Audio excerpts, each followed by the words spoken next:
A lot of times we look at these big businesses, especially successful Bahamian businesses. We look at it and we be like, I could never amount up to that. Who told you that? Like, why do you think that if God could allow them to achieve that level of success, that you wouldn't achieve that level of success? That's just an example to show you that it's possible. There's something that has to be burning inside of you. Every morning you get up and you look around at your circumstances and you be like, this ain't it. I know plenty of people been there. And I am one of those people. So today I was sitting down having a few comforters. One of my old customers on my previous route that I worked. And he was telling me that the upstairs where we were sitting, it was good much people in the upstairs. And he was saying how before that even came to be, it was just a bunch of junk upstairs. And he said he started cleaning it up. He also said that in the nighttime he would come there and meditate, you know, just to see, look around and see what he would want it to be, you know, create the vision, make it plain. And he said after deciding what he wanted to do with it, he created it. This is one of the reasons why I talk about environment and the people who you associate yourself with, because I love to be around people who are visionaries. Because see, when I can't see something for myself and I hear somebody else was able to envision something and they did it, and we are basically enjoying what it is that they envisioned, that's the kind of people I want to be around. Those are the kind of people who think higher than me. And sometimes you need to be, not even sometimes, you have to be around people who think higher than you. If you're the only one in your group that thinks high or thinks on a high level, you have to surround yourself with more people. Not saying you got to let go of those friends, but you have to surround yourself with other people who think higher than you, because that's the only way you're going to grow. I look at some of the photos inside of the business place, and I see when he only started with just him.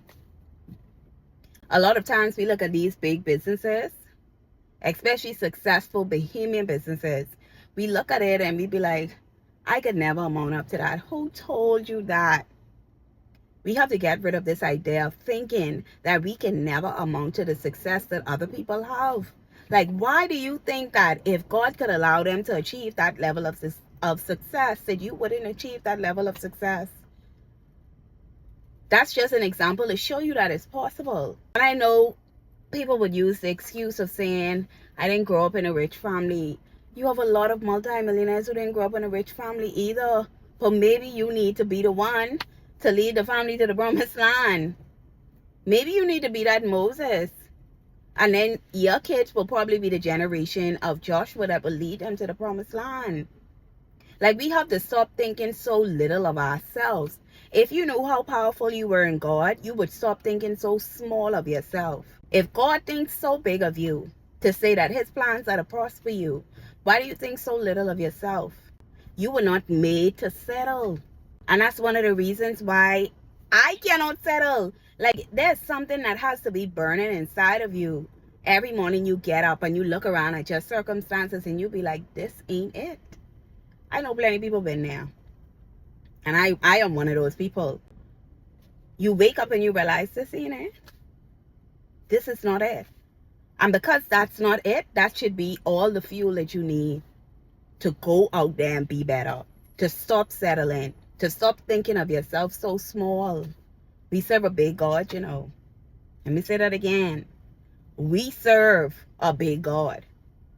And if we serve a big God, you should never be thinking of yourself so small and thinking that you cannot succeed in this life, and you cannot become successful to the point of where you see other persons who have become successful, other businesses that have become successful. Don't limit God. Don't limit yourself. The Bible says that he could do exceedingly abundantly above all that you could ever ask or think, according to what power? His power that works in you. You mean to tell me the creator of the universe, his power is at work in me? And I'm thinking so small of myself? Let me remind you today, we serve a big God.